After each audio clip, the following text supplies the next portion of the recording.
Today we're making a podium out of walnut, but first, gotta clean the shed.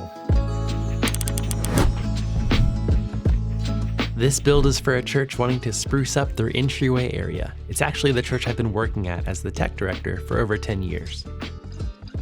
It's a lot better than it was before, but it's still very dirty. I'm gonna get right to cutting down these big pieces so I can do my glue ups and let them set overnight. I was asked if I could build an entryway podium that already existed online. So with a few tweaks to the existing design, I started milling up this S3S walnut just over 3/4 of an inch thick. I'm lucky enough to have a Rockler store local to me, where I picked up the lumber for this project. More on them later. There are a lot of tools I could have used to cut each piece to rough length, but I've hated jigsaws for years on account of me owning a terrible one that finally broke. I picked up this DeWalt jigsaw, and I'm sure it's an average jigsaw, but it works so well. I've been using it every chance I get. Once I had everything cut to rough length, I could get everything planed down to final thickness. Most of the boards were already flat, but a few of them had some twists, so I got them shimmed up on a flat surface and ran that through my planer, making sure I'm going with the grain to avoid tear out. I've learned to be a slow and steady guy when it comes to planing, taking off 1/64 of an inch per pass. Luckily, with a small project like this, the pieces are light and manageable, so it wasn't too long before I got everything consistent with each other.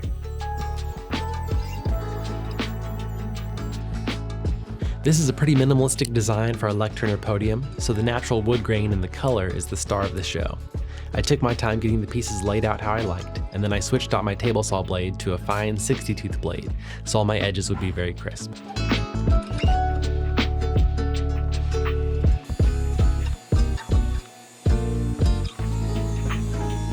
One of the methods I use when ripping is flipping over the middle board before I cut. That way, if my blade is off 90 degrees by any amount, it'll be off the exact same amount on the other boards, giving me really tight joints. Special thank you to Rockler for sending these amazing panel clamps. They sent me 4 of the full-sized ones, and I got to use them on a project before Christmas. They are amazing, so I'm super excited to use it for this project here.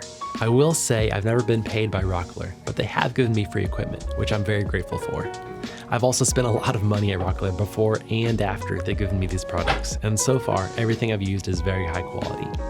Anyways, I'm just gonna let the music play as I get into the rhythm of these glue ups.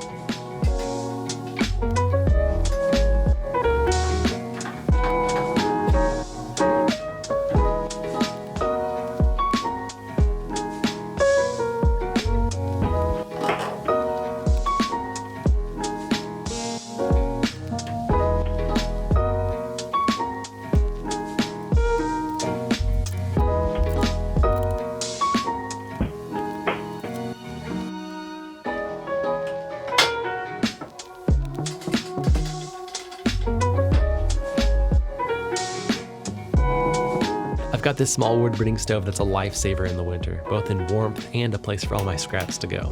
I've got concrete panels around it, along with a fire extinguisher and alarm. So if you're concerned about the wood burning stove, being in a woodworking shed, I've got it covered. I had one more piece to cut out before I get ready for the first round of sanding in this project. I get everything to 80 grit, and I use this time to inspect the wood for any small imperfections that need filling or fixing. All the voids were relatively small in this project, so I opted for black CA glue instead of resin.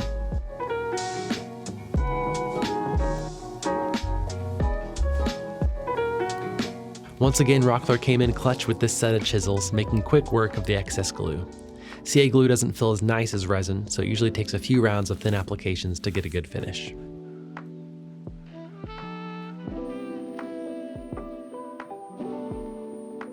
With all the voids filled, I could cut my pieces to their final length.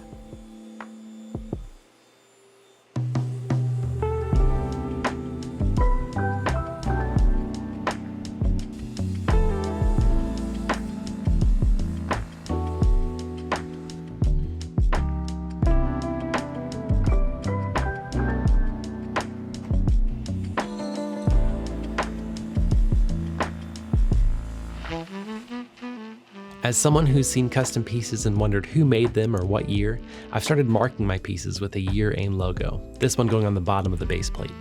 Let me know in a comment what your thoughts are on the maker's mark, if it should be hidden, visible, or not used at all. With that done, I added chamfers to just about every edge of this piece. I think edge details are one of the easiest ways to bring a project from simple to elegant. It really gives it that intentional look. The client had asked for a place near the top of the lectern to hold pens and pencils, so I swapped in a round nose bit, making edge marks on my workpiece, and lowered it onto the bit. This could be a bit nerve-wracking, since your piece you've worked hard on can get thrown around and destroyed. But I'm using a sharp bit, not going very deep, and I'm keeping constant pressure on the back guide. For joinery, I'm basically breaking every rule. Gluing and screwing end-grained butt joints. I don't have any excuses. I could have done a dado or a mortise on either end, but I wasn't confident with those being much stronger, and with my skill level, cutting a mortise at 15 degrees through a piece didn't seem like a possibility.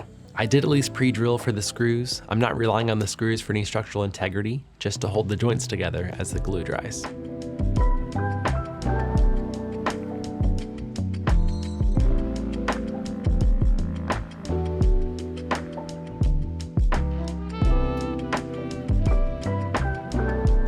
I'm sure there's a better way to hold these pieces in place to mark them, but eventually I got them marked.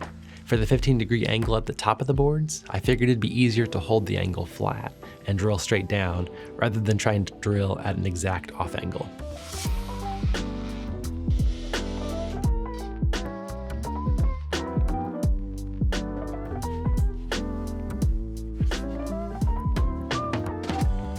The dry fit was looking great, everything looked proportional to each other, so I started sanding everything down to 120 and then 180 before glue up and finish.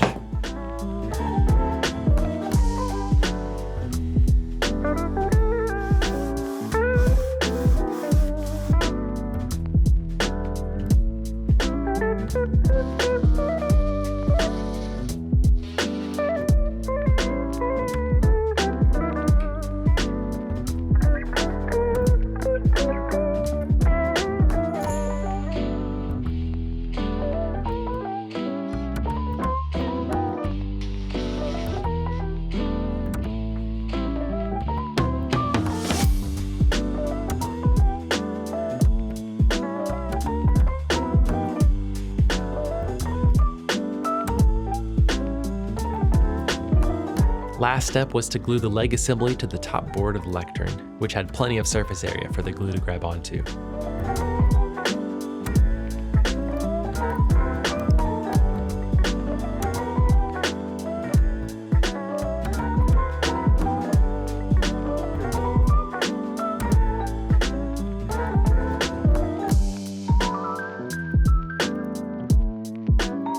We're nearing the finish line now. All that's left is to clean up any more spots that need sanding, add some small rubber feet to the bottom, and then apply finish.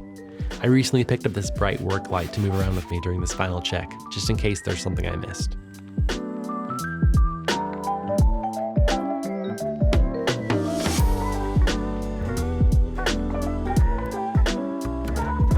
I wipe everything down with mineral spirits, getting all the dust off, and it also gives me a sneak peek at the grain. Usually I use tung oil as my finish, and for pieces like this, I would probably use a polyurethane as a sealant for durability, but I happen to have a little bit of this Rubio Monocoat Pure left over, and it ended up being the exact right amount needed for this piece. I love the finish that Rubio gives, it's just on the expensive side. Thanks for watching all the way to the end. If you're interested in a custom piece from me, reach out to me on my website, chandlermakes.com. I love doing one-of-a-kind projects and sharing the process online. Anyway, enjoy these beauty shots.